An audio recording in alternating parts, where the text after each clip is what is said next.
Hi, guys, and welcome to the Gin and Tonic Show. I'm your host, Moose, and this is my producer, Nick. Our main discussion is about Islam in the 21st century. However, we will critique other religions and ideologies. We condemn any form of discrimination, violence, misogyny, slavery. We do, however, embrace many perspectives and free speech if it is factual and correct, and not based on any hate. Throughout the show, we will be exploring different religious beliefs, practices, and their impact on society, ranging from politics, interpersonal relationships, and mental health of believers and non believers. We hope to create an open dialogue for those who feel they're not heard, especially those who have doubts and have left their belief systems.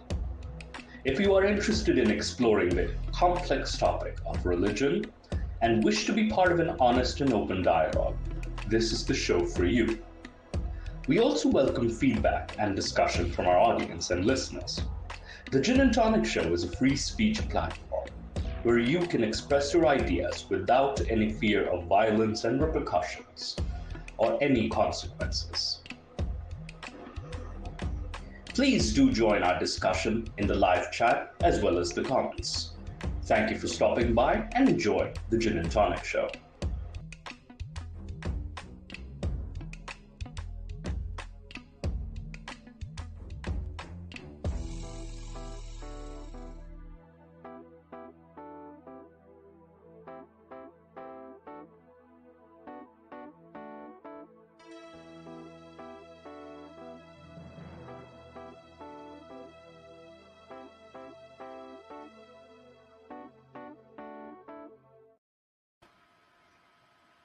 Hello to the audience of this channel.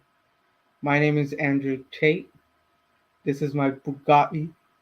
I'm here to discuss my horrific interview with the BBC and how I'm innocent of all charges of making TikTok videos. Hi there, Cultured Jenny.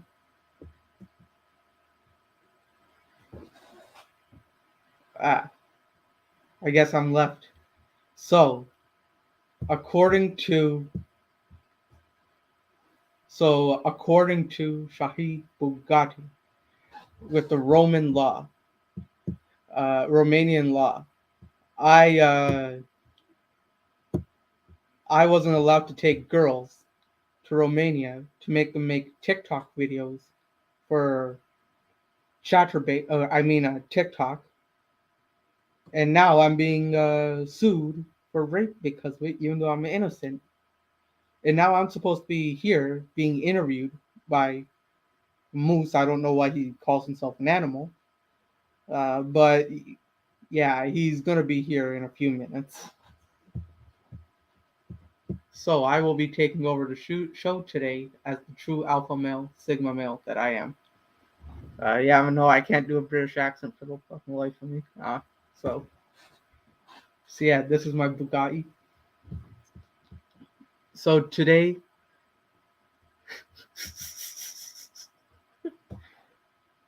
yeah, how the hell does he say this shit while keeping a straight face? So in the BBC, they had the audacity to take all videos. You were saying culture.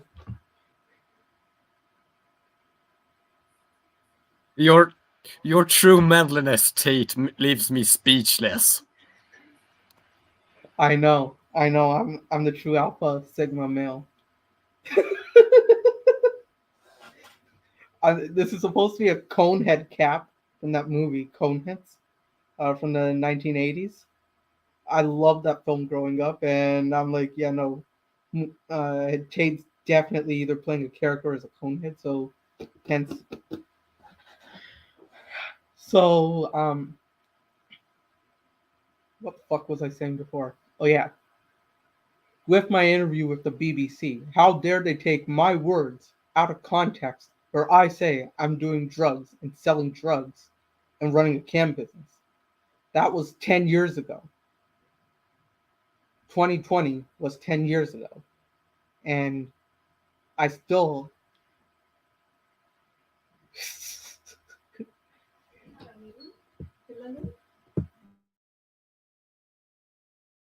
yeah, so sorry about that.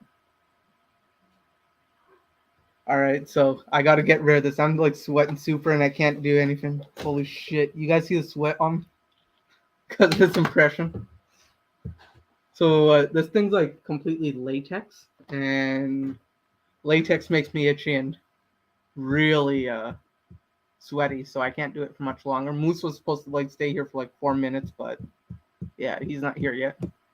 But let's get to the actual sheet that we were doing yesterday. Yes, let's go to that.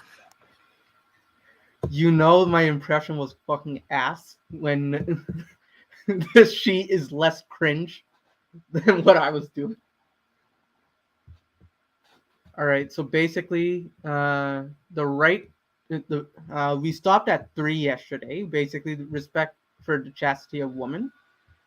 The right to a basic standard of life is part 4. So I want to pick up from here. Yeah, so Culture Jenny, you can see it, right? So, hello, Culture Jenny? I can't hear you. Yes. Yeah, so Yes. you can see the screen, right? You can't hear me. Now I can hear you. I can hear you now. Yes, I can see the screen.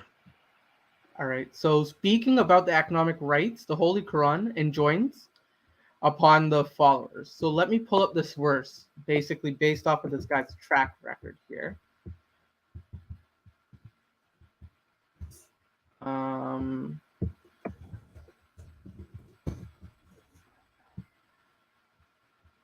So basically, and in their wealth, there is acknowledged right for the needy and destitute, is the quote they mention here.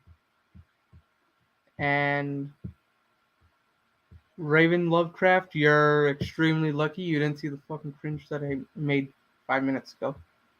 So let me pull this.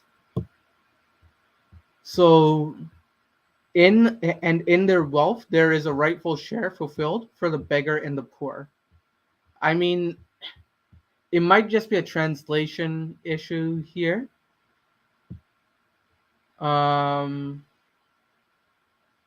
This translation was made by Dr. Mustafa Khattab, the Clear Quran. Would you say that this translation is correct, Culture Jenny?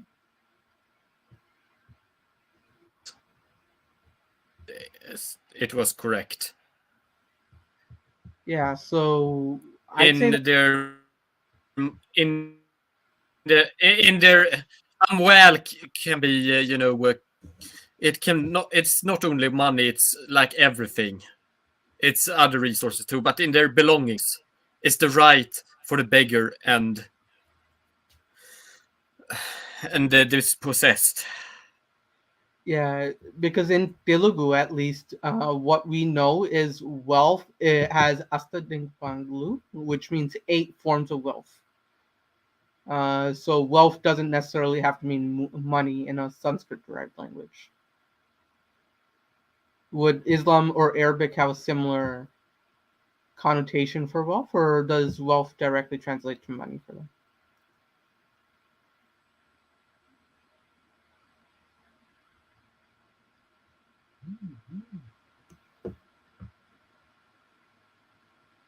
All right. Culture Jenny, we can't hear you. You're muted. Oh, but I wasn't speaking. I was just being silent. No, I was just asking you a question. In Sanskrit, wealth has 8 forms. So Astadev Banglu. So you have to mention which kind of wealth you're, like Aishwaryam or and such. All right, but Arabic has a lot of words for. Arabic has a lot for words for wealth too. All right, there is a lot for money, cattle, and such. There are a lot of these words, but well, generally, it's just. In modern day, it means money, but in the past, it just means belongings generally. So it's Yeah, like everything. yeah. I personally don't think that this entire surah or this entire chapter was doing it justice to what they want to say, because they break every line into a separate thing where it doesn't go into detail. No, but I would say that that ayah, that that verse does have some indication of, you should share your wealth, or at least some sort of commandment of some sort of communal responsibility to the poor. Would that be a part of Uh, zakat?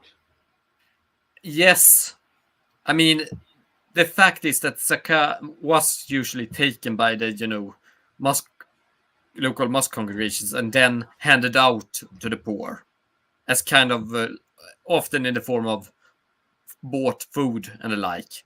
So it was kind of a security system back in the past. Social security.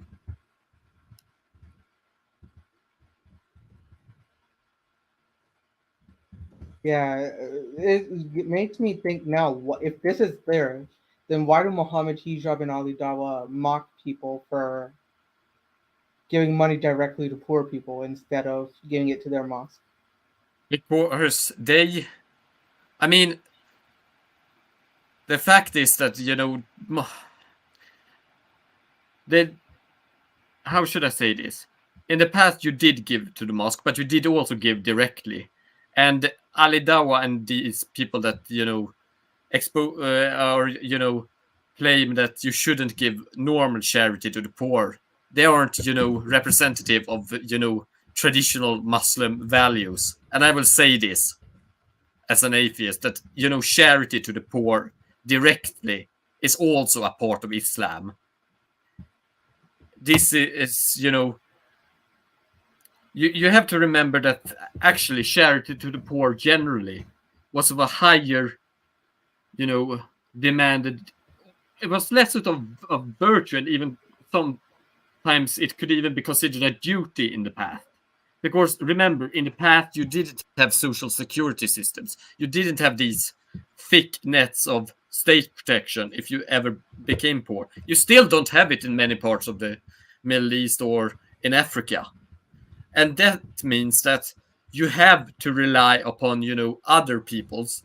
And in order to create a society that isn't, crumbling due to, the poor not having at least the most basic sustenance in the form of food, and thus revolting and killing people just to get the most basic of needs satisfied, that is to eat, then you do have to institutionalize at least some sort of charity or some sort of protection system.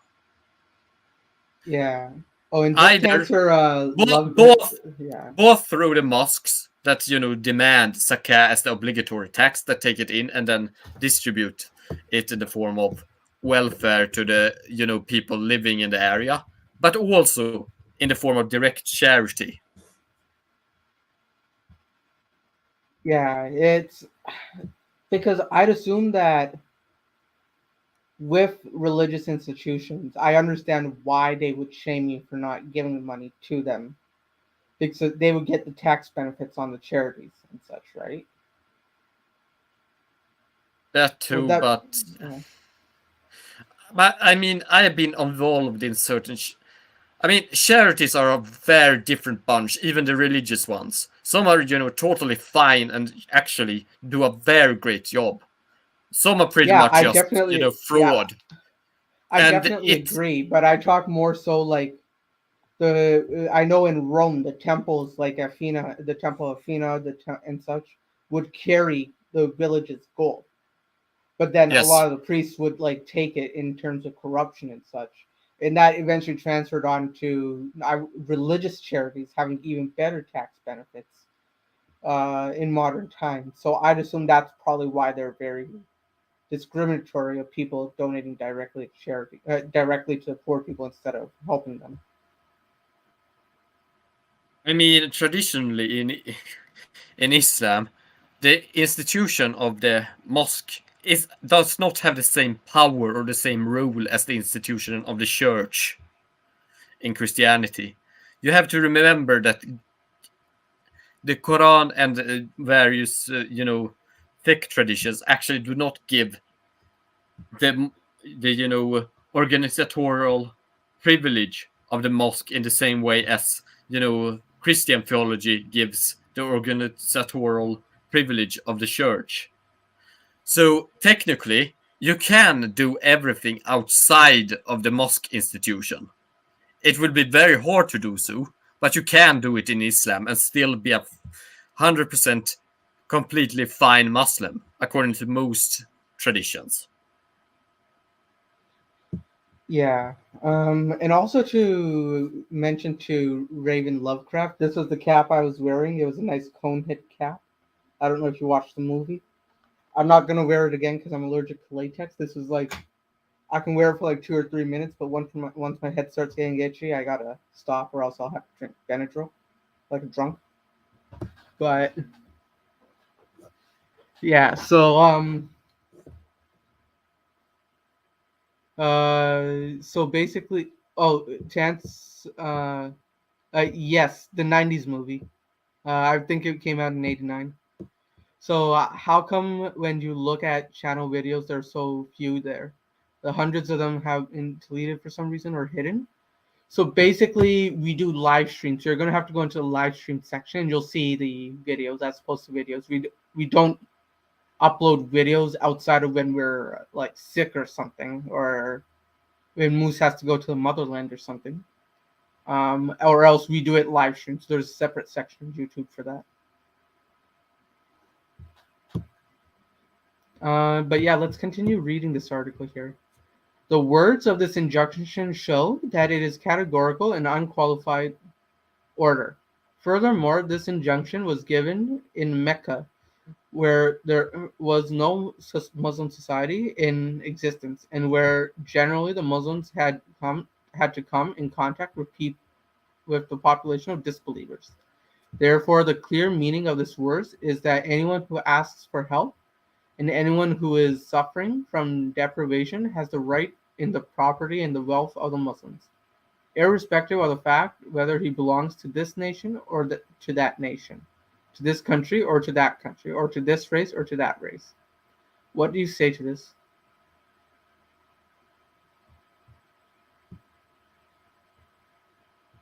Sorry, I tried to, Oh yeah, it's still up on the screen. Sorry, I'm having a bit of a connection issue. Basically, what he's saying is that this isn't limited only to other Muslims. This was created in a time where there was a non-Muslim population in Mecca. So this meant to all people, whether they're a disbeliever or a believer, and you have to give them food when they ask if they're hungry, or wealth when they ask when they're hungry. I mean, I would imagine that if you were a minority at the beginning in Mecca, you couldn't really, begin to act antisocially like that in the beginning. So it wouldn't surprise me if that was the case in the beginning, but it certainly wasn't the case later in, Muhammad's life and history. Yeah, it probably did change, because if this kind of culture is still there, though, if you go to like places like Saudi or Dubai and such, and they're pretty generous there. Yes, they are still. So you could argue that it probably also continued afterwards. I mean, I've also, the Islamic tradition says that, they drew out all of the Christians and the Jews from the Arabic Peninsula. Despite that, you still have minorities of Jews and Christian in the historic sources, contemporary from the Abbasid period. Yeah. So there are things in the Islamic traditions that actually clash with sources from its own time.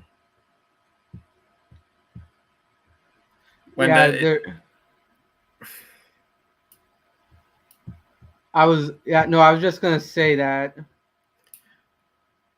Go ahead, Culture Jenny. Yeah. Go ahead. So I could also assume that Islam might have actually been a lot more tolerant than the sources would tell you, or at least not been as radical as the sources would tell you.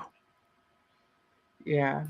So the In next line practice. is, yeah, I think the next line also helps with that. If you're in a position to help and a needy person asks for your help, or if you come to know that he is in need, then it is your duty to help him. God has established his right over you, which you have to honor as a Muslim. Yes, I agree. This isn't anything I think is outside of the bounds of Islam or something that is extreme. This is something that is demanded by the religion. Yeah. So And it's one of the good features of Islam. Yes, Yeah. I am praising Islam currently, but Islam, just as Islam can, result in bad actions, we also have to admit that it can result in good actions too. Yeah. Or at least what we consider good and bad.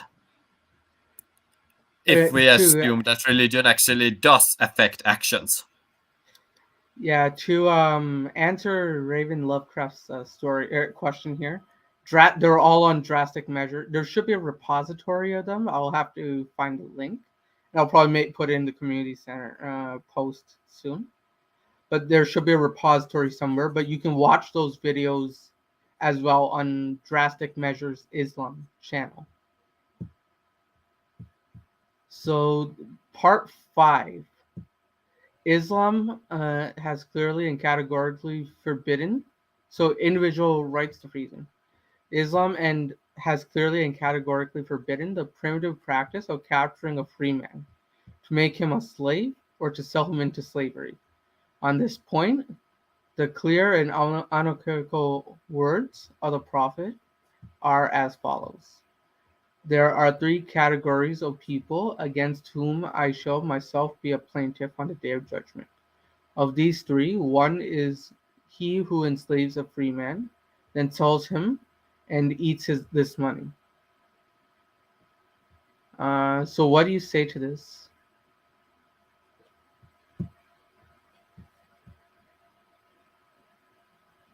I would personally say that this is false because it still talks about their right hand possessions and such, right?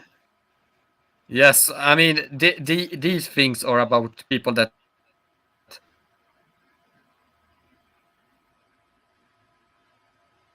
enslave people, like war or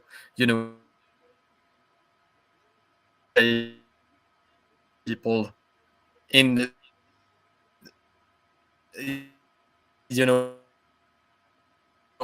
other.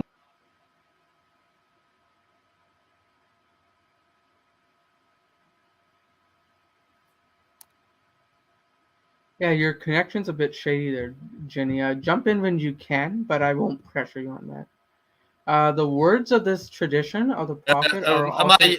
I try to say... Yeah, go ahead.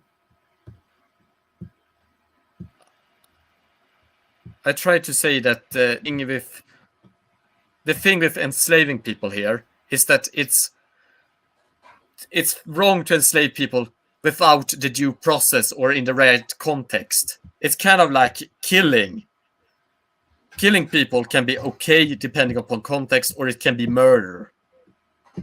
For example, it's okay to kill people in war, but it's not okay to just walk up to your neighbor and off him, because that is murder. It's the same here with regards to slavery. I think employment is the word you're looking for, Culture Jenny. Because employment. Because slavery is different and employment is different. Because if there are conditions to slavery as to you have to give him a salary, he can only work certain ways and such. No. That's something different. I'm meaning forcing someone to work as an object under you, as a belonging, as a possession. You can only take away someone's freedom and make him into a possession in a case of war, or when the other person has broken certain, rulings, and thus become a slave as a punishment. No, there's other forms of punishments that you can give according to crime, but slavery, because what you said about killing, for example, is you can kill another soldier. You can kill another soldier in war on the battlefield and such, right? But you Yes. can't be killing civilians. Whereas Exactly. Islam talks about specifically enslaving kufirs, right? Who Yes, aren't but warriors. So that's definitely not allowed.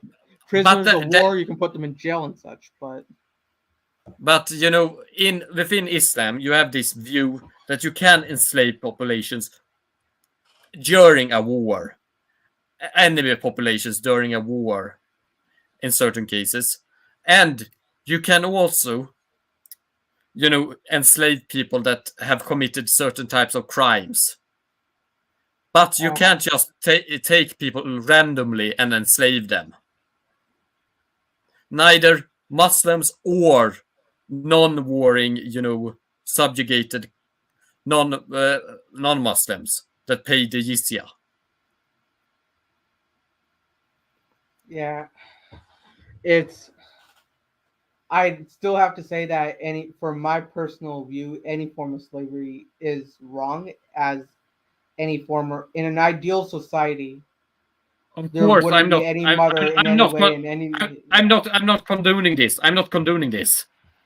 Yeah. I'm not condoning or even justifying it. I'm just saying, in this context, in the Islamic old context, and through Islamic judicial traditions, it is a case of slavery should only be allowed. The enslavement of people should only be allowed in certain situations.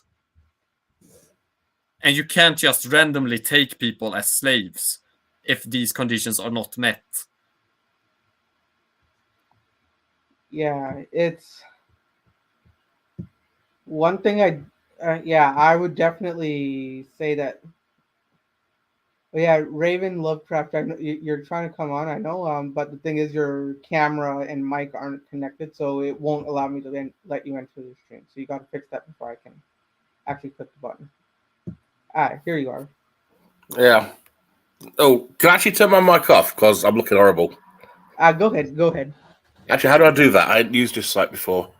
So you should see a mute button and then a stop cam button on the. Oh yeah, there we go. Yeah. So, hello. Hello, nice to have you on. So, yeah, this is the first time I've been on for years. I was on this channel like pre-Rob.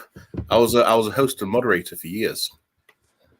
Oh, nice to meet you. Yeah, no, I took over from Rob and Stops almost, I think, 2 years ago in 2021. I decided so much things going on in my own personal life. I did not have time to be on Gin and Tonic, but no, there's like years worth of videos with me on it. Yeah. Well, thank you for giving me the link. Yeah, thanks for the link. It's so interesting because you know how people talk about how I've forgotten more about this subject than you've ever learned. I've forgotten so much, but just listening to the two of you talk, so much of the information is just flooding back. Yeah. I think the interesting thing, one of the things you said, what was it you said? Something about how you can't just kill whoever you want, and something about objects. I mean, Islamic slavery is incredibly dehumanizing. I mean, for one thing, if you capture, there's no real concept of civilians, of non-combatants. So that's one of the things. And that if I was to, let's say that me and you were at war, and I was to follow Islamic guidance for Sharia, if I found, let's say, one of your male relatives, say a child, according to the Sharia, what I would have to do is pull his pants down, and if he had a single pubic hair, death. Like war captives are subjects of imprisonment, torture, women with mass rape. It's one of the things. Like, I mean, Muhammad says at one point, according to the authentic hadiths, which makes up the Islamic law, he had some slaves that he captured from war, and he was saying to his men, "Go, rape him, rape him, rape him." And the men were a bit like, "Their husbands are right there. No. These are our booty. These are gifted to us from Allah. Their marriages are annulled. Go ahead." And I think one of them actually said, "Yeah, but like, what if we knock them up?" And Muhammad was just like, "Mate, don't worry about it. You knock a bitch up, you don't. It's all Allah's will. So don't worry about it. If it's meant to happen, it'll happen. If it's not, Allah won't let it happen." So much dehumanization. In fact, have you ever heard of the story of Sophia? I have a while ago on my earliest days. Yeah. I mean, we're talking about.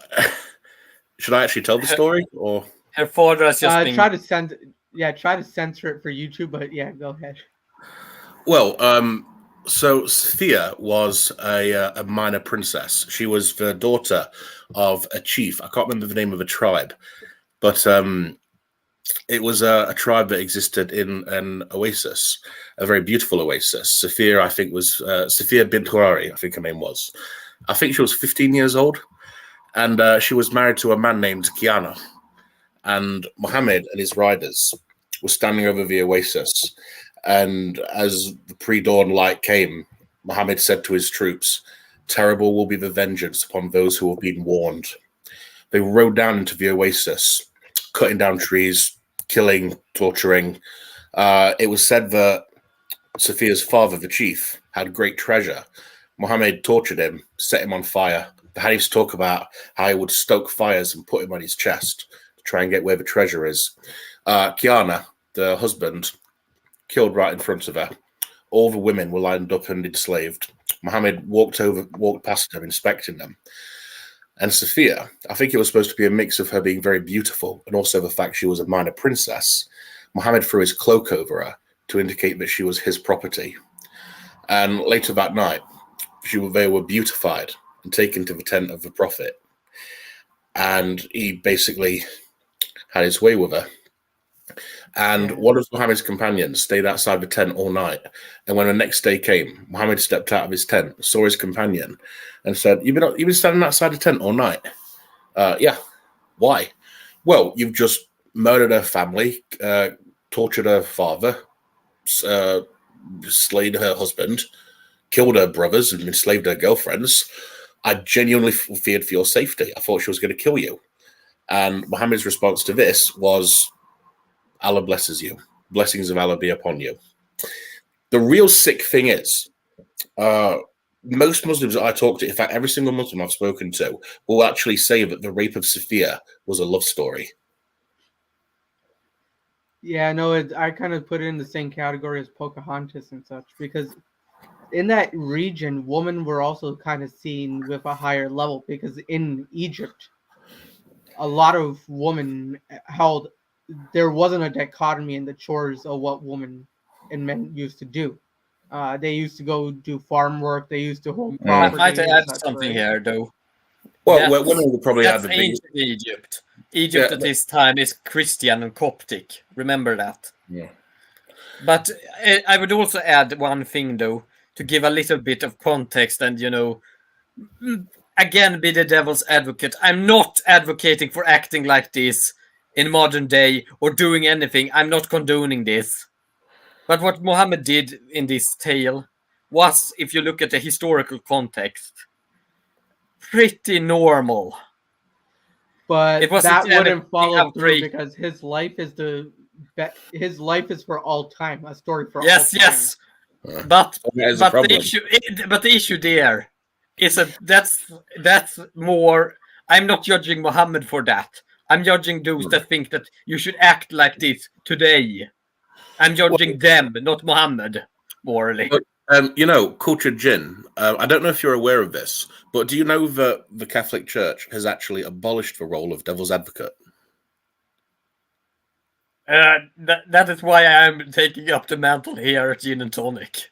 I was just curious if you knew, because, if you didn't know, I was just very happy to inform you that you are officially one of the first people in history to ever represent the devil pro bono. Yes.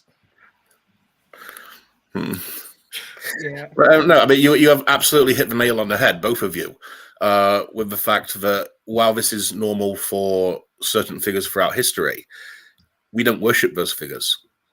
Like, no one's bowing 5 times a day, saying thanks to God for giving us Attila the Hun.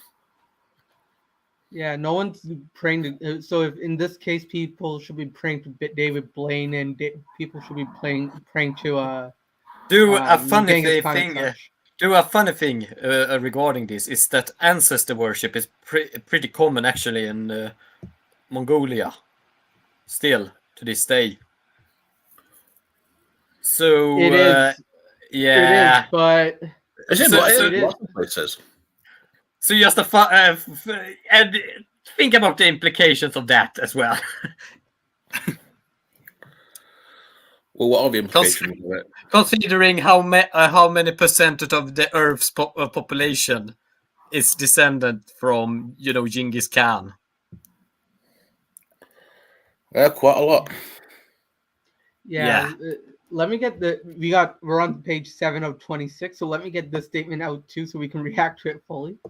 So the words of this tradition of the prophet are also general. They have not been qualified or made applicable to a particular nation, race, country, or followers of a particular religion. That's bullshit.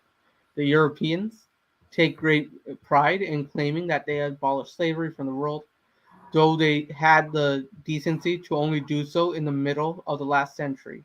Before this, the Western powers had raided Africa on a very large scale, capturing their free men, putting them in bondage, and transporting them to their new colonies. The treatment which they have meted out to the unfortunate people has been worse than the treatment given to animals. The book written by Western people themselves bear testimony to this fact. Well, that's bullshit. Yeah. I First of all, the horrors that went on in the Arab slave trade and the Ottoman Empire were of a level not comparable with Europeans. Not because the Europeans were so much more moral; they certainly weren't. It's just the difference was. It was easier. They had Africa right there, so they could just go get more. Whereas for the Europeans, with the Atlantic slave trade, it was more in the interest to keep them alive. At least I'm assuming that. But Yes, that's true. But it's don't- also very, very different. I mean, slavery in the Islamic world, and I've done this is, to be honest, this is from the 9th century, so this is before the Ottoman Empire. But when you look at, we can actually say because this was something that was read out, and I don't want to forget this. It says I do apologize for interrupting. I just how like conversations can go on, and it's like, oh, I meant to say that. But it says here that that the Westerners and Europeans try to take credit for the end of slavery. No. What actually it was the British who actually ended slavery, who went out of their way to block other countries from having slavery, and it was done very much from a moral standpoint. It was actually said that in Britain, that anyone who stepped foot on Britain was automatically considered free because the air of Britain was too pure to be breathed by a slave.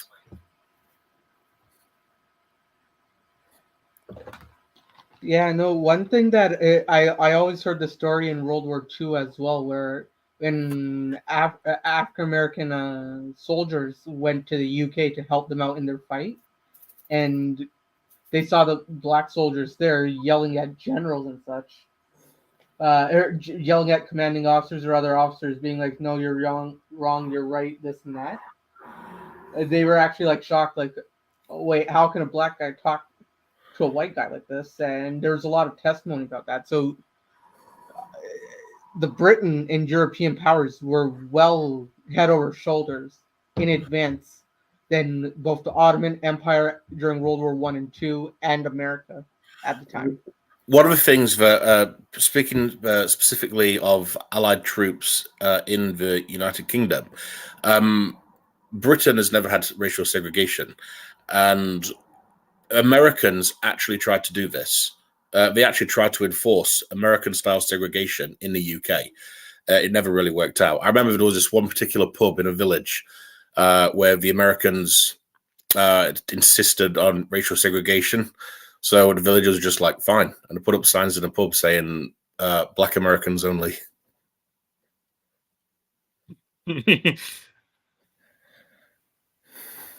Yeah, it's really strange why he's writing it like this, and he lumps what. And the reason why I brought my point previously was he lumps Westerners as Americans.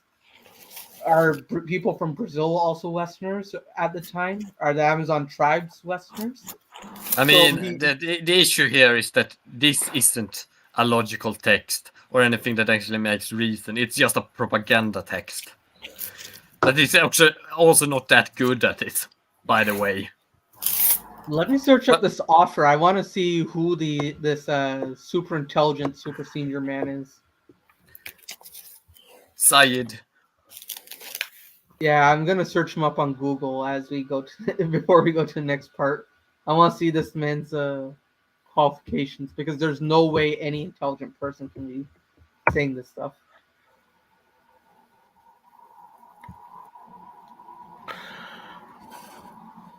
All right, Culture Ginny, you're gonna be shocked when I show you who this is. Let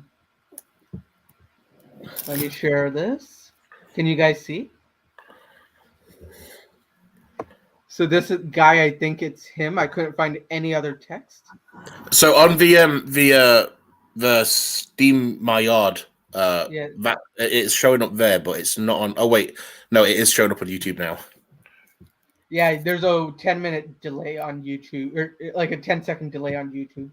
Okay. Yeah. But yeah, so basically this guy is a Muslim philosopher from Pakistan. And he held some form of ministry. Oh, from Hyderabad, Deccan. I'm from Hyderabad. Oh. I know this area, yeah. Drastic is in the system. Okay, let me add him. Yeah, hey Drastic. Hey everyone, how's it going? Going great. Wow, hi Raven. You're a blast from the past. How long's it been since you've been on the show? It must be more than half a decade.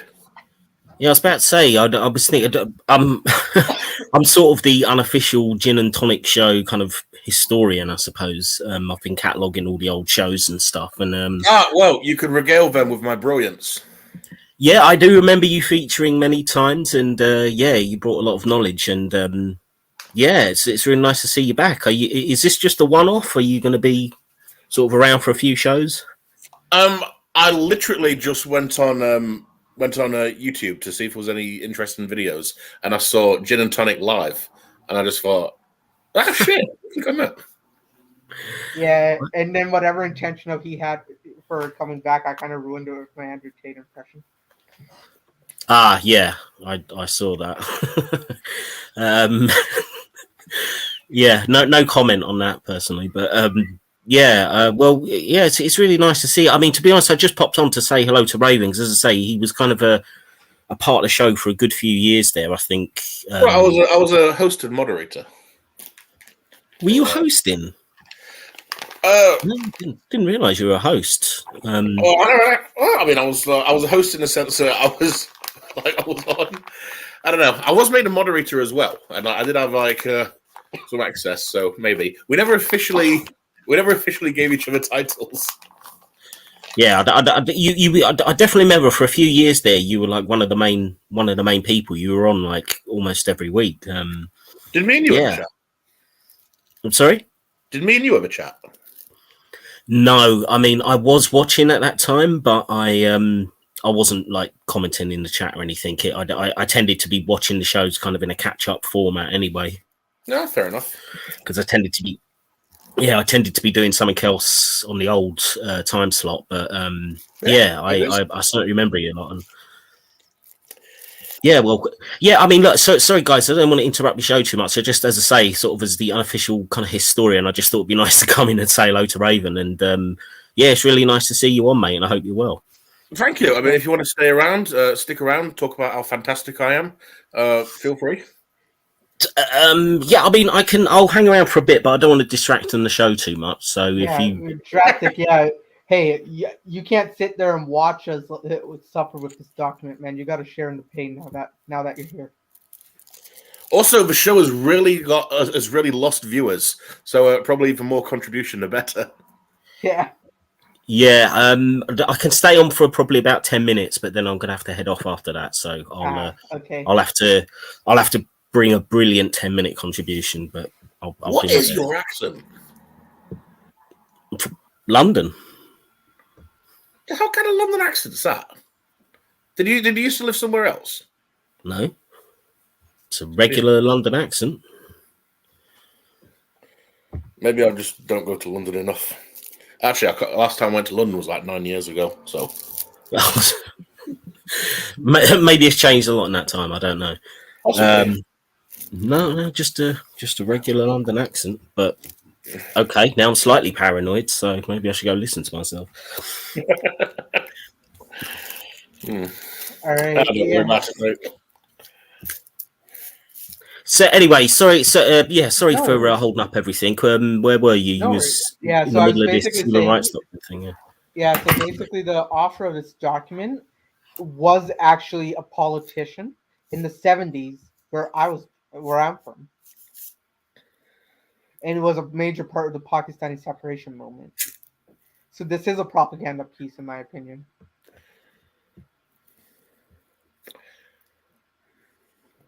All right. Yeah. So basically, the next sentence.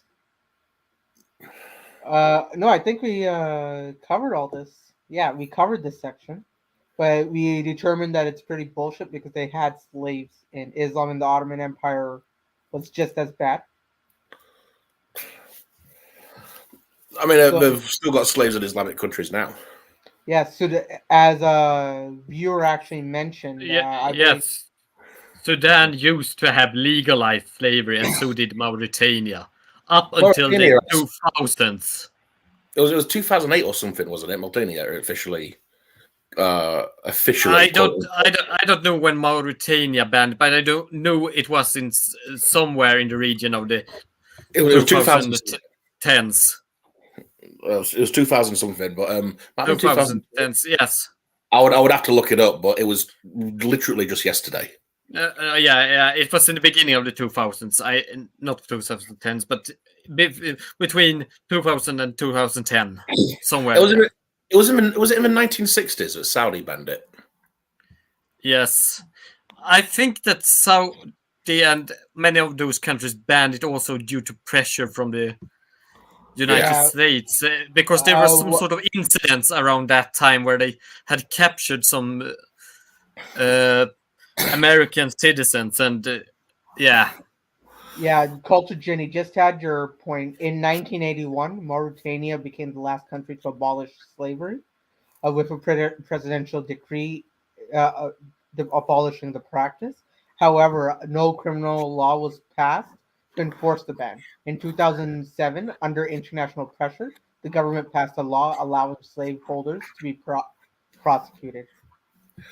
You know, I would have to look this up to verify its accuracy, but I do remember hearing tale of in the 1700s there was a problem with American sailors being captured and enslaved, and I think Thomas Jefferson actually went to Paris and spoke with the ambassador of the Ottoman Empire, and just said, "Look, we're a new country. We've never done anything to you. Why do you keep enslaving our citizens?"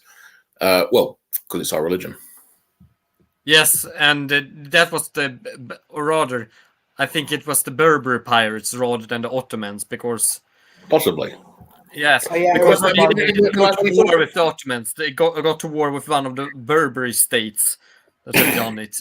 Afterwards, because the Berberi states was the entire reason as to why they financed and built a large fleet and went to war with the Berberi states during the Berberi wars together with Sweden. Because Sweden was involved in the Berberi Wars of the beginning of the 19th century, together with the United States against. If I am remembering correctly, then there's not really much point differentiating between Barbary slave trade and Ottoman slave trade, because it was just so entwined. That too, but it was more or less. The fact is that these Barbary states, despite being technically under the umbrella of the Ottomans, they were more or less independent actors too. And this was an issue because the Ottomans, before this war, had actually been allied with Sweden. And the problem was that the Berber pirates still sacked and attacked Swedish vessels constantly. Mm-hmm. So there was kind of like, yeah, they are technically under our banner, but we can't control them.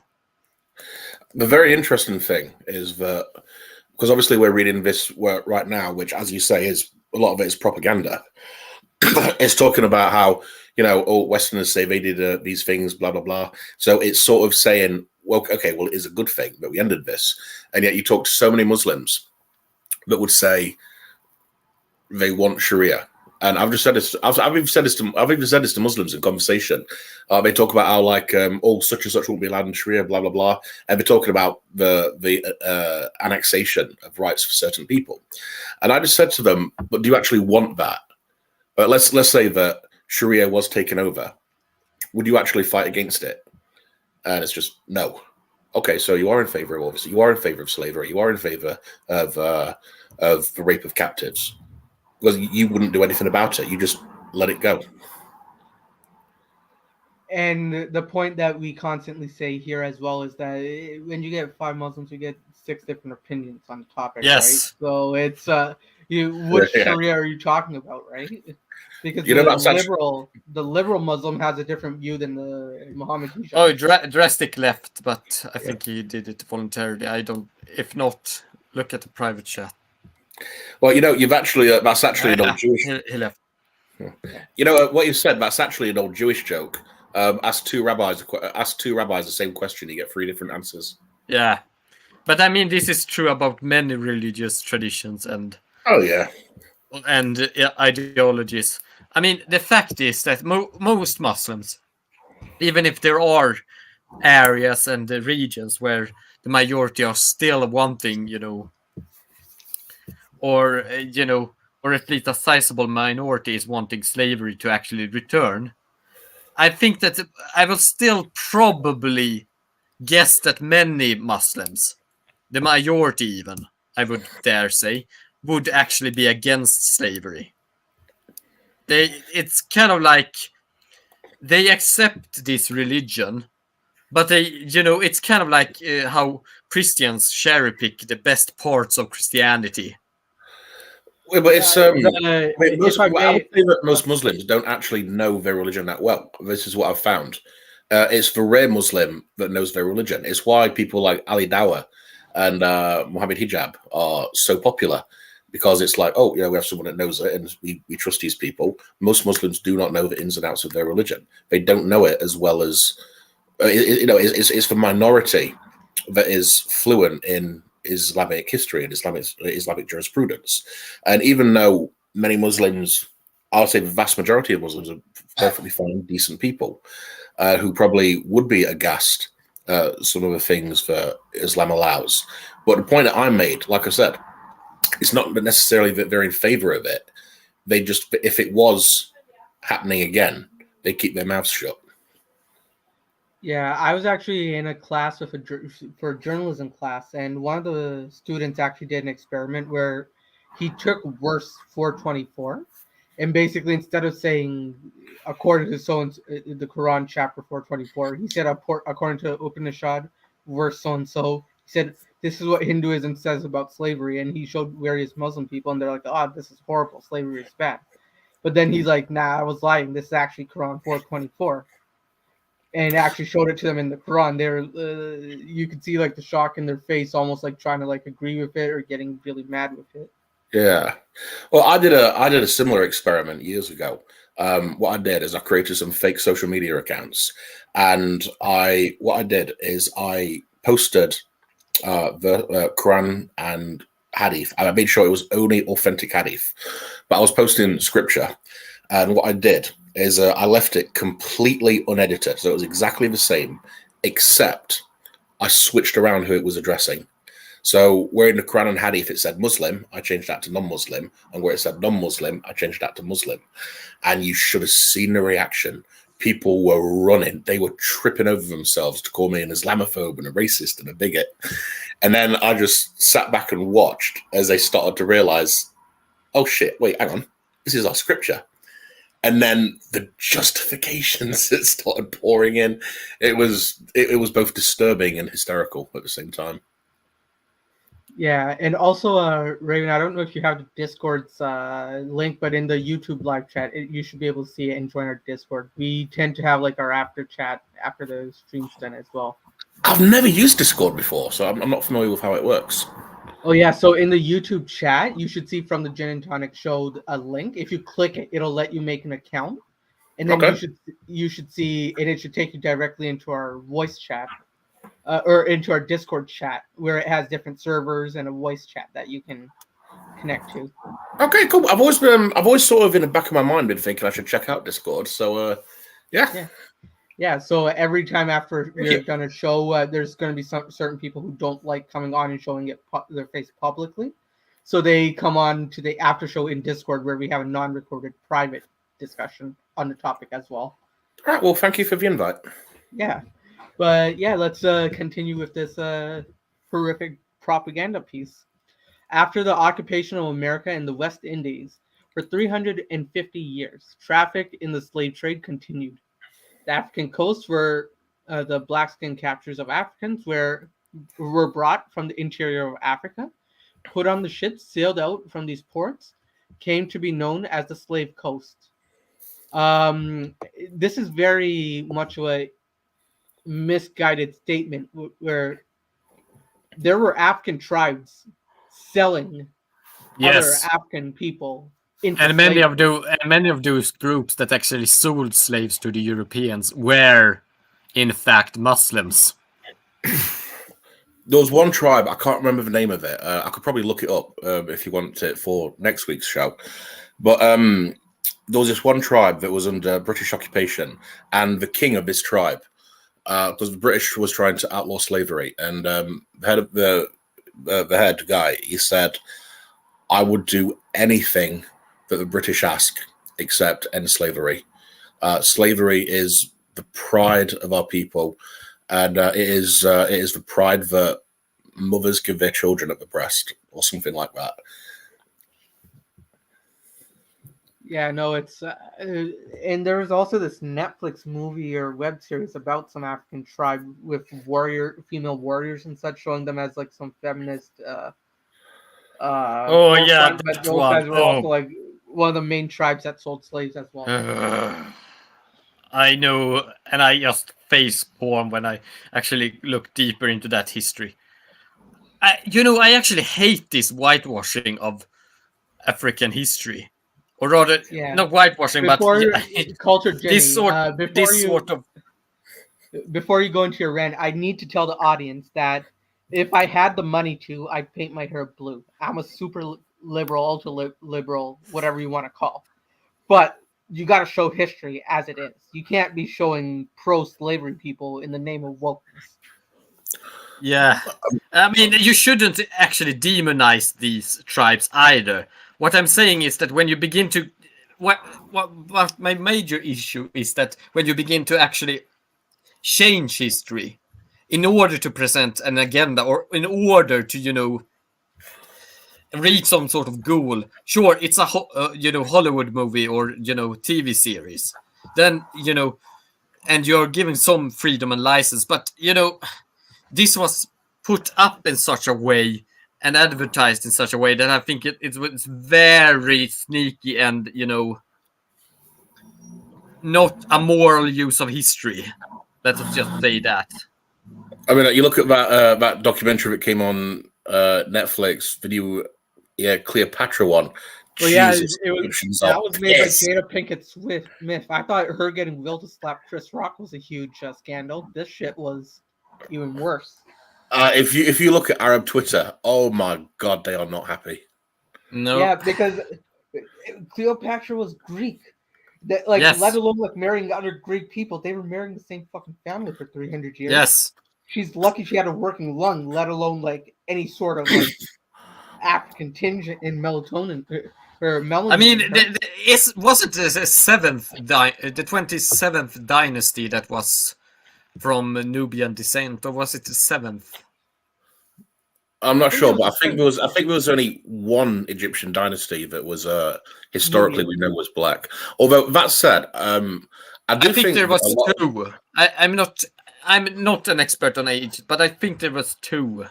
I'm not an Egyptianologist, but I have to say some of the backlash with, especially on Arab Twitter, I do think a lot of it does very clearly seem to be just anti-black racism. It's not just like this isn't representative. I mean, some of it is like really vile.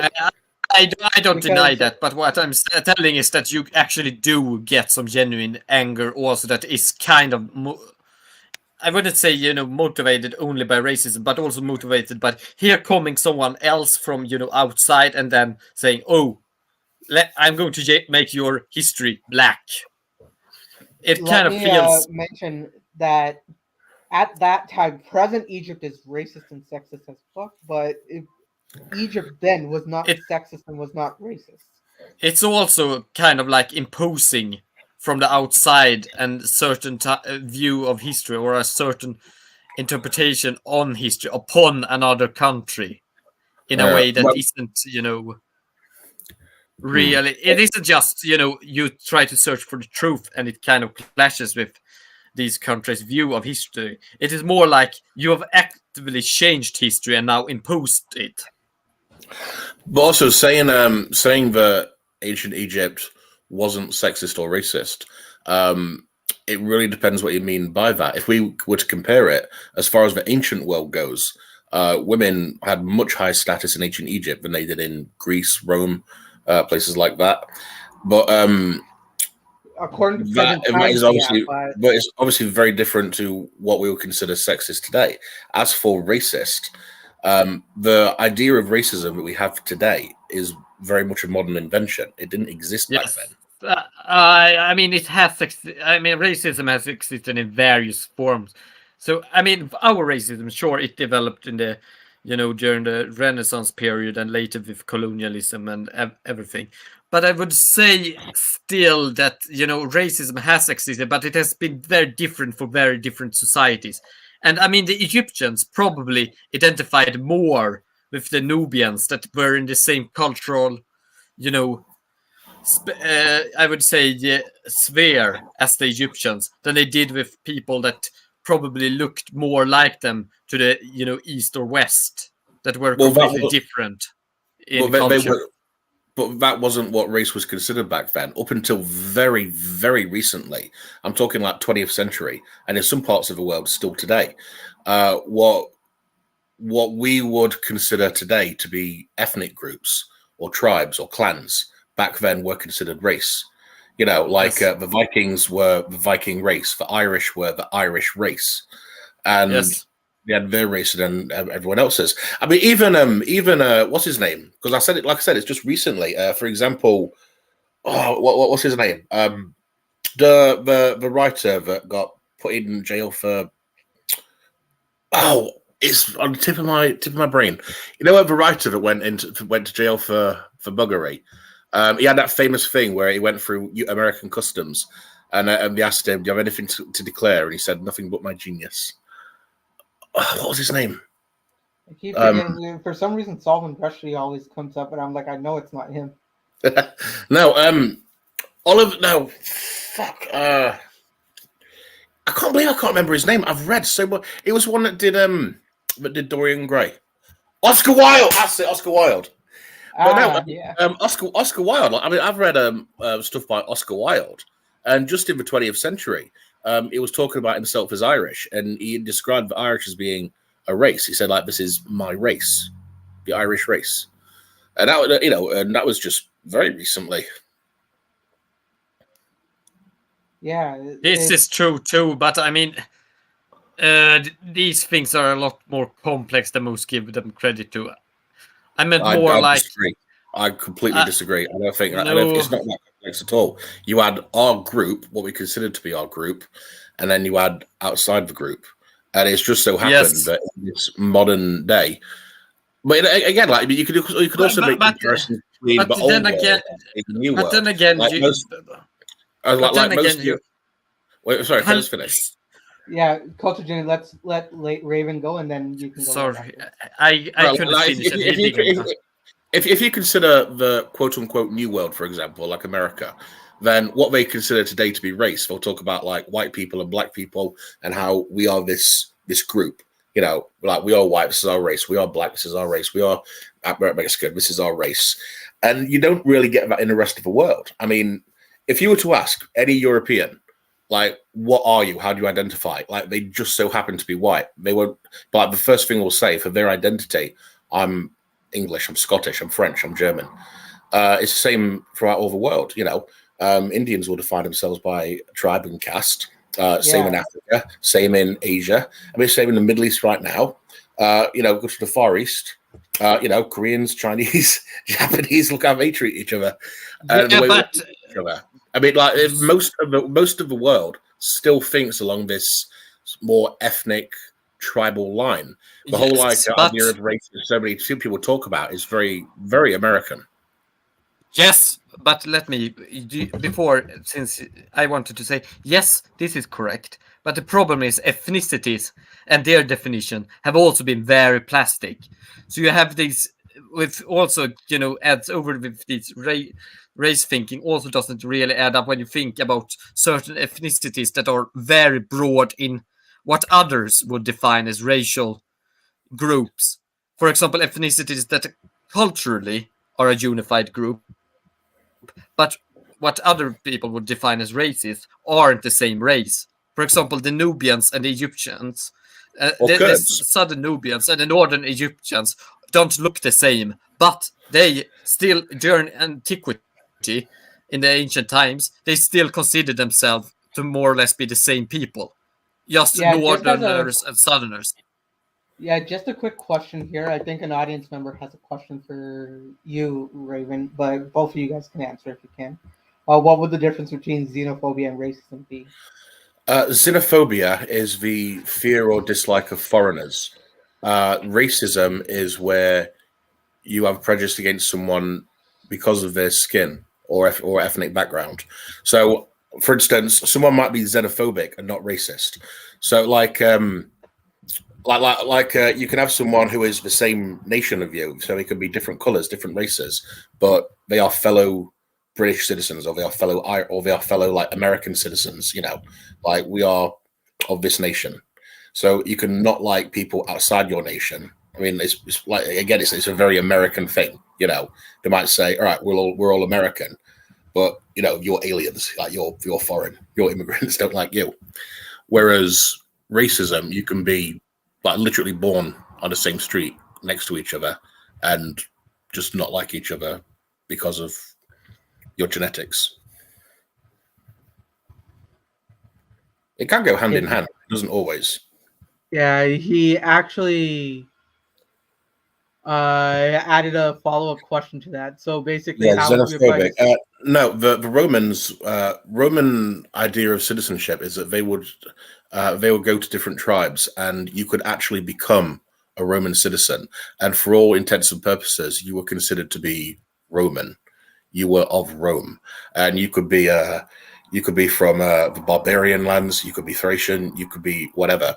There was actually a story that I read once. It was an account of a Roman, and one of the guests actually mentioned the fact that he was the son of a king, and he gave it up to be a Roman citizen because being the son of a king of this minor tribe was not as good or beneficial as being a citizen of Rome. Yeah, and I heard that story as well. But Culture Jenny, you were saying something too. I mean, the Romans, they did also have very stringent requirements usually to become a citizen, but it depended. I mean, we are talking about a state that lasted from, you know, at least Republican time, from, you know, 500 years before Christ to, you know, the Republic and Empire, to, you know, 476 in, you know, the West. and to what was it 400 1400 When the Ottomans took over, right? Yeah. Are you going by the Republic definition, or are you going by the definition of people who call themselves Roman? For example, the Byzantines called themselves Roman. yes, I'm going by the Byzantine. I do know the day when Constantinople was conquered by the Ottomans. It was the 29th of May, but it's 1450. Yeah, Culture Ginny, you're gonna get arrested for not knowing that date. 1453. Yes, God damn it, I remembered it. Not 1452. Congrats. But anyway, sidetracked quite a bit. So sidetrack. But anyway, what I'm saying though is that the Romans did have a very varied concepts about what was a Roman, and in the early times they certainly had cultural and ethnical views about Romanness to their citizenship, as in cultural Romanness. They didn't really have our racial views of Roman or of people like is present in most of modern day. They had another view of what made a people, and it was much more culture bound, much more. It was very different. Yeah. So let's get back to this article because we're still on page 7 for the last hour. Sorry. No worries. So during only one century, from 1680 to 1786. The total number of free people who were captured and enslaved for British colonies amounts, according to estimates of the British authors, to 20 million human beings. Over the period of only 1 year, 1790, we were told that 75,000 humans were captured and sent for slave labor in the colonies. The ships which were used for transporting all these slaves were small and dirty. I actually have to agree with this point as well. He did bring up a great point.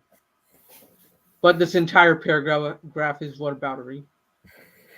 I mean, Europeans did it for a few centuries. Arabs did it for 1,400 years. Yeah, he's trying to push the blame here, right? It's sort. I mean, if you think about it, though, it's actually this whole propaganda is incredibly disturbing. It's basically trying to justify something that most of the world would agree is an act of evil and something that we do not want to repeat. I mean, this isn't even just two wrongs. This isn't even two wrongs make a right. This is, well, you did it worse than us. That is pretty sick. I mean, I don't think that this paper is actually justifying slavery. It's much more like, you did it too. We aren't in the wrong. Well, I didn't say it justified it. I said exactly what you said. You did it too, but you did it worse. Yeah, biggest form of whataboutery here. Which is kind of revolting. Yeah, so these unfortunate Africans were thrust into the holds of these ships like cattle, right up to the top, and many of them were chained to wooden shelves on which they could hardly move because they were only 18 inches apart, kept only one on top of another. They were not provided with suitable food, and if they became ill or fell ill or were injured, no attempt was made to provide medical treatment. The Western writers themselves state that at least 20% of the total number of people who were captured for slavery and forced labor were perished during the transportation from the African coast to America. Now, he needs to provide the sources for these. Which Western? I can actually point out that there actually was medical intervention given. It wasn't very good. It wasn't very good medical intervention. It was throw them overboard. Yeah, that was a medical intervention. Now the thing is, I'm not denying that they had horrible treatment on the ships, but I'm saying which Western writers? Was it Charles Darwin? Was it Mark Twain? Or was it Oscar Wilde? Or was it Christopher Nolan? Which Western writer are we talking about here?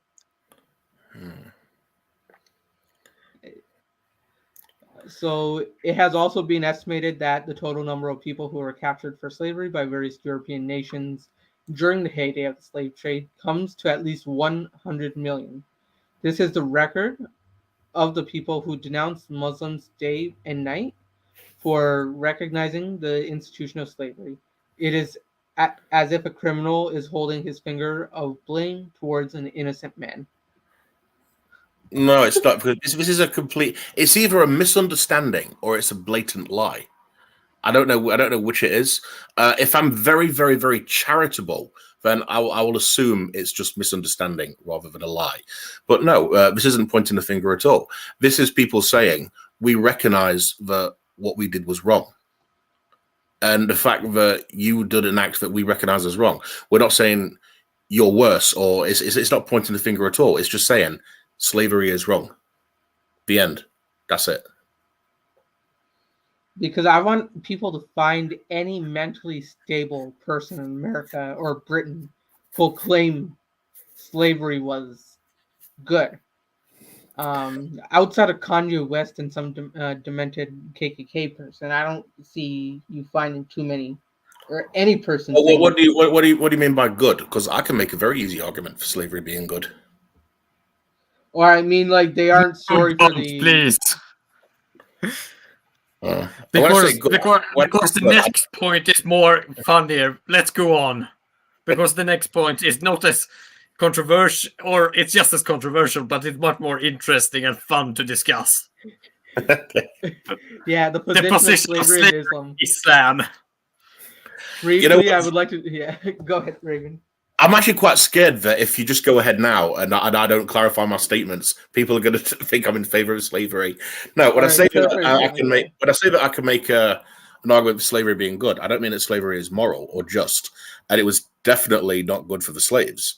But like so much of the wealth that made superpowers were due to slavery. I mean, I'm not sure what the equivalent is now, but I know back in the early 2000s, I think the modern equivalent was that you could earn about 30 grand per year per slave.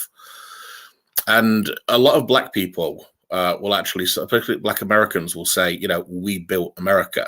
They're absolutely right. The free labor that America had in slavery, it built the country. The riches and the technological spread was because they had this free labor. It was terrible for the slaves, but America would not be the country it was today if it did not have them. They were the best economic resource that the country had.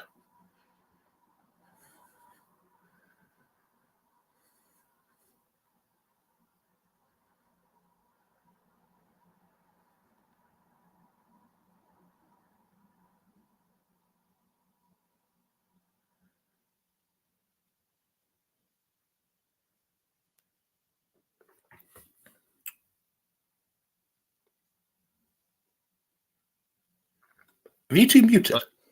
Shall we move on? I don't know what happened with Nike here, and I don't have control over this screen.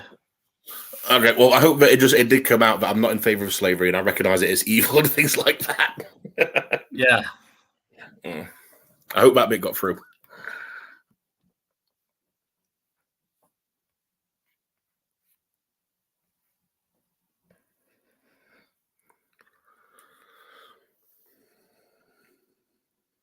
Something seems to have happened with Nike.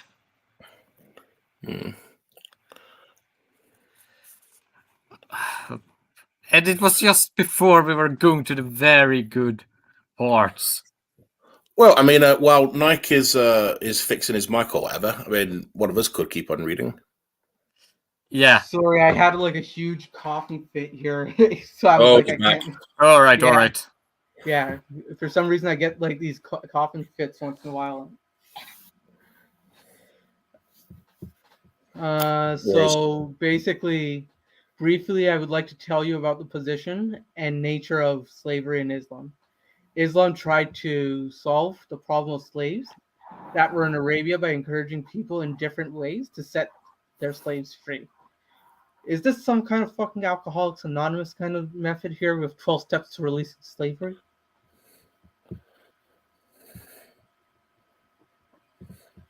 Because they were able to ban alcohol and pork immediately. Why could they not ban slavery? Because slavery, unlike alcohol, was a necessity for society at this time. I'm playing devil's advocate right now. Again, it's pro bono. I'm cheap like that. All right, this is giving me a headache. The Muslims were ordered that in expiation. What word is that? Of some of their sins. Yeah. I don't know if it's my dyslexia acting up or they misspelled explanation here. Such. Is that P? Is that L or I? It's a EXPIATION. Oh, expiation. Expiation. Does that mean fast tracking? Like That's no, expedition. it might just mean that some of their sins were dissolved. So some of their sins they should set their free, slaves free. Yeah, if you read it in that context, the Muslims were ordered that in expiation of some of their sins, they should set their slaves free. Yeah, so freeing a slave by one's own free will was declared to be an act of great merit, so much so that it was said that every limb of a man who manumits a slave will be protected from hellfire in lieu of the limb of the slave freed by him. The result of this policy was that by the time the period of the rightly guided caliphs was reached, all the old slaves of Arabia were liberated. I'd like to see proof of that. Because they were still selling slaves to British. So they didn't keep the slaves, they just gave them to British. But it says it in the time of the caliphs, so... We also need a source and citation for that. There's no sources and citations for this thing. The Prophet alone liberated as many as 63 slaves. The number of slaves freed by Aisha... I thought that was going to be a hadith then. So, Abbas liberated 70, and Abu Allah and Umar liberated 1,000, and Al-Rahim purchased 30,000 and set them free. Similarly, the companions of the prophets liberated a large number of slaves, the details of which are given in the traditions and the books of history of that period. Well, which fucking ones? There's thousands of them. Yeah, that's for you to find out. When it comes to here comes the next part. It's even better. Read on. All right, so thus the problem of the slaves of Arabia was solved in a short period of 30 or 40 years. After this, the only forms of slavery which were left in Islamic society was the prisoners of war who were captured on the battlefield.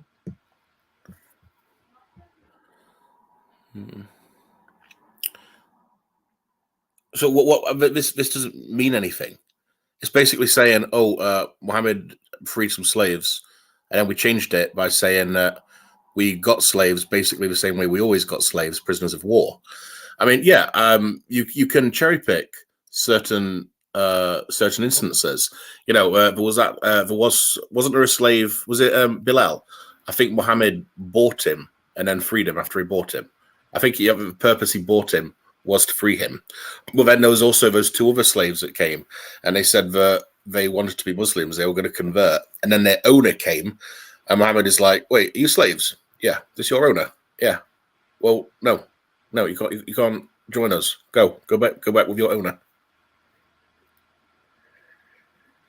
Yeah, this article's giving me a headache. But these prisoners of war were retained by the Muslim government until their government agreed to receive them back in exchange for Muslim soldiers captured by them, or arrange the payment of ransom on their behalf. If the soldiers they captured were not exchanged with Muslim prisoners of war, or their people did not pay their ransom to purchase their liberty, the Muslim government would used to distribute them amongst the soldiers of the army which had captured them. This was a more humane and proper way of disposing them than retaining them like cattle in concentration camps and taking forced labor from them. And if their women folk were captured, setting them aside for prostitution.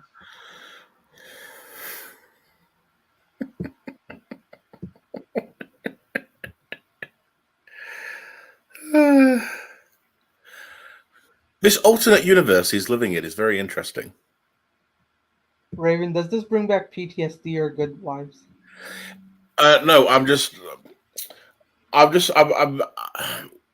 what I'm doing is like you know, back in the day. I mean, it has been like 6-7 years since I've really spoken about Islam. Back in the day, I mean, I could just quote. I could just quote so much, and I just like very quickly look it up to get all the references. I'm just thinking I should do that now. You know, when I say things like those two slaves that came to Muhammad, and he's like, "No, go back to your owner." I mean, I should really be providing sources for that, because right now, like, it's just me talking shit as far as a lot of viewers might be concerned. Well, I mean, you're actually speaking truth. Well, but I know that, and I guess you know that, but we like, or at least I really should be backing this up with Islamic sources. Yeah. If any case, if you find them, you can send them to me on Discord, and I'll put them into the description for the audience to see. Okay, sweet, thank you. I need to take a deep breath for every sentence. So we're. You like me to do it if you're struggling. Oh no, it's more so like, first of all, this text is horrible, the formatting of this. But It is. Let's see if I can get through this as well. In place of such a cruel and outrageous way of disposing of the prisoners of war, Islam preferred to spread them over the population and thus brought them in contact with individual human beings. Over and above, their guardians were ordered to treat them well. On that, what does Drastic have to say? So Drastic, the writer of this document, is not using any sources, so why should you guys? Well, we're trying to be of a higher moral ground here, right? Because I want to, because I actually want to be viewed as trustworthy. And yeah. But I mean, I can say this as an expert. Sure, I don't have the hadiths or the Quran right in front of me right now, but I can say this: slavery is a part of judicial, the judicial traditions of Islam. And also, there's a comment here. The dude Abdis is there a word for a black slave in Arabic? Like it's called Abid, and Abid. Abid is just slaves in plural generally in Arabic. Yeah, well, Abd is the singular. Abd is the singular, but it's just slave generally. When you speak about specifically black slaves, do you use Abid sometimes about blacks as well? But that's just slaves in plural. You usually use Zanj or Sanji as singular. Well, the thing about Abid, I mean, first of all, if you were to translate the word Abid into English, it doesn't have a direct translation. But if you were to translate it into English, you'd probably translate it as the N word. No, I would translate it as slaves. I would use Zanj is a much better word. Raven, Lovecraft, I actually can speak Arabic. Okay. Zanj is a better word for, the N word, if you want to go that route. Or Zanji if you want to have the singular. Well, since you're an Arabic speaker, is it not true that when Arabs tend to use Abid when it comes to black people, they're basically saying that like black African and slave is like the same thing? Yes, but you also have the word Zanj, which is kind of even more like that. But that's not. So you have several words for this, but Abid literally just means slaves, as in plural. But my point is, we don't have the relevant words in English. So when I say that you probably translate it as the N word, it's because like that is the closest we could come to showing the meaning. No, I would still, in most cases, I would still just translate it as slaves. Okay, I mean, I'm sort of going with like the historical, the historical usage. No, but it just literally means slaves, Okay. because it comes from the roots abad, which has to do with to work and to be subjugated and to be a subject to a higher entity. But it is also, of course, that it's also why this root has to do with your own submission to God also, and not only slavery. It is that you are submitted to a higher authority. Yeah. But this literally means slave in as much. It has nothing to do with skin color and race. These roots. Unlike the Zenj word, okay. that actually comes from the Zenj coast, which is the African coast. All right, I'm gonna have to say that there's until 6. There's a small paragraph. We'll finish that and we'll cut the show with our closing statements. So sorry, because but Abid isn't the N word. It isn't. Zanj is closer to the N word. It's Abid is just slaves plural. And the Dudabites gave you a thumbs up there, Culture Ginny. Yes, thanks. All right, so the result of this humane policy was that most of the men who were captured on foreign battlefields and brought into Muslim countries as slaves embraced Islam, and their descendants produced great scholars, imams, jurists, commentators, statesmen, generals of the army. So much that later on they would become rulers in the Muslim world. The solution of this problem which has been proposed in the present times, is that after the cessation of hostilities of prisoners of war of the combatant countries should be exchanged. So let's just get the next sentence for context as well. So whereas Muslims have been practicing it from the very beginning, and whenever the adversaries accepted the exchange of prisoners of war from both sides, it was implemented without the least hesitation or delay. So what is your opinion on this, Culture Ginny and Raven?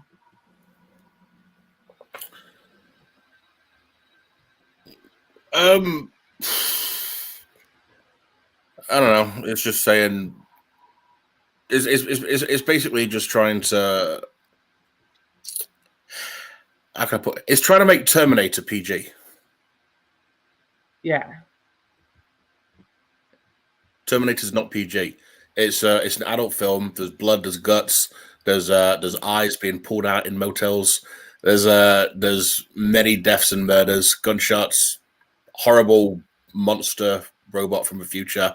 It's not a PG film, but they're trying to make it PG. That's basically what's happening with this. Yeah, it's a propaganda piece, like we mentioned before, and because he was a government official, I kind of think it is more of that, leaning to that side. So in modern warfare, we also find that if one government is completely rooted, leaving her in no position of bargaining for the prisoners of war, and the winning party gets its prisoners easily, then experience has shown that the prisoners of war of the vanquished army are kept in conditions which are much worse than the conditions of slaves. Can anyone tell us what has been the fate of thousands of prisoners of war captured by Russia after the defeated armies of Germany and Japan in the Second World War? This is a low blow, isn't it? Yes. I mean, it was like Russia was run by a madman. And yeah. I mean, Russia has always been, well, Russia. I mean, it's kind of funny how he includes Russia now in the West. Yeah, so no one has given their account so far. No one knows how many thousands of them are still alive and how many thousands of them have perished due to hardships of the Russian concentration and labor camps, the gulags essentially. The forced labor which has been taken from them is much worse than the service of one can expect from slaves. Even perhaps in the times of ancient pharaohs of Egypt, such harsh labor might not have been exacted from the slaves in building the pyramids of Egypt, as has been exacted from the prisoners of war in Russia in developing Siberia and other backwards areas of Russia, or working in the coal and other mines in below zero temperatures, ill-clad, ill-fed, and brutally threatened by their supervisors. Well, the right to justice is something treated that by Moose their would like to supervisors. say. Yeah. Treated by their supervisors. Treated, yeah. The whole thing about that part there is that he doesn't actually specify any of what he means, like saying, "Oh, they were treated better, more justly, more fair." What do you mean by that? I mean, I could say that. Oh, I know this guy called Nick and another called Cultured Gin. They came from a place where they got kicked in the balls every day. When they came to my house, I punched them in the face every day. I was much more merciful than the bollock kickers. Jesus. I don't think you'd like being punched in the face every day. Even if we could agree that getting punched in the face once a day is preferable to getting kicked in the bollocks every day. I wouldn't recommend either behavior. No, neither would I. And this entire thing is a whataboutism. And it does not say what he means by any of his stuff. What do you mean by fairly? Like, what do you mean by just? Like, what is it comparable to human rights laws we have today? Like, what are you talking about? It's just words. And he talked about human rights in Islam, but he doesn't mention like any sources or even the topic of Islam in this paragraph. He rambled on about Russia. I remember I was talking to someone a while ago that was thinking of converting to Islam, and they pulled up the whole no compulsion in religion, and I said, right, there's no compulsion in religion, but revoking your shahada, the punishment is crucifixion. Now, be fair. Sometimes you can get stones thrown at you. To be honest, I think most. I actually looked up the fiqh regarding crucifixion. They decapitate you before they nail your corpse to the cross. That's nice. Oh yeah. So no problem. Never let it said that Allah is not merciful. He'll chop your head off before he puts exactly. You on the Alhamdulillah. لأن Allah alam. Yeah, so the justice is to God, because God is the most knowing. Well, one of the topics for the show might be it might be an interesting topic on how trustworthy is Allah. Should you trust him? Oh yeah, I actually wanted to do that, but this document is taking way too long to cover. But could do it next week. Yes. That we're doing, because especially with Mustafa, the other co-host, he's actually a paralegal, right? He studied law, so he actually does a lot of the legal representations and trustworthy in the morality and such. So the next topic in the paper, and also this topic as well, is something Moose will probably be very interested in talking about. Well, let's go. Yeah. So in any case, we're almost at we passed the 1 hour 30 minutes mark, but I'll get closing statements from everyone here. And just so Raven, you know, the link is the latest comment that I put in the YouTube chat, so you can click on that Discord link, and we'll have a Discord after chat as well. So you're not finishing the letter? No, because there's 26 pages, and we only do up to 2 hours. And then the next point is a lot worse. I mean, it's so much, and we always get sidetracked because I want to act like the devil's advocate, and there are also such things that you could go so deep into. And you get lost in it. Yeah, we actually, after we took over from Stops and Rob, we decided to concise the show into 2 hours every week, just so we don't get 5-hour videos. I might be to blame for some of that length of time. Yeah. But in any case, yeah, Raven, any last words? Any last words? So, Ginny, you are the Arabic speaker. Would you mind, for last words, I will take the first half of the Shahada. La ilaha illallah. I declare there is no God. Good.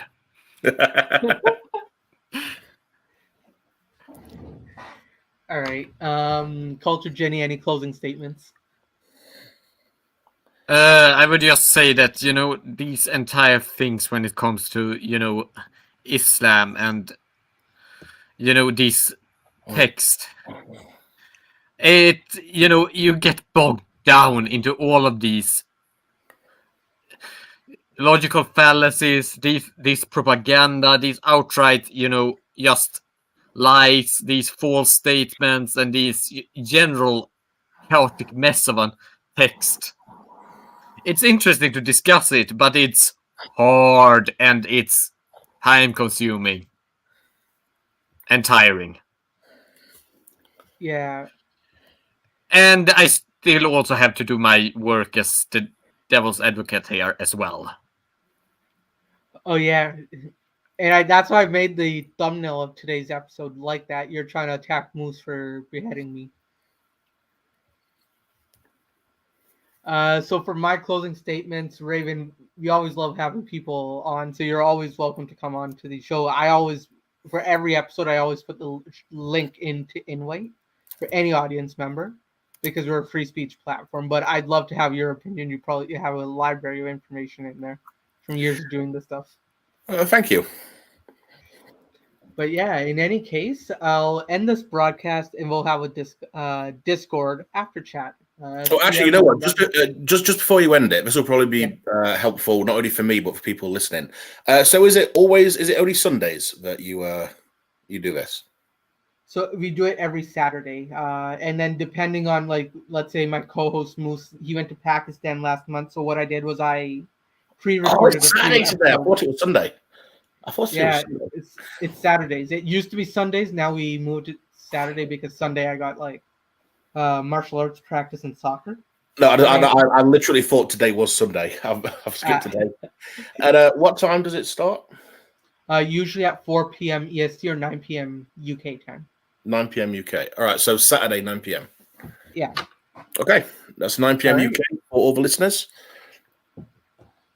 Yeah, we actually have some people from Montreal, from India, and everyone as well. So it's all over the world. So we use Toronto and UK time just as a relevant thing. But yeah, see you guys in the Discord. Raven, the link's in the chat if you want to join. I'm trying to join now.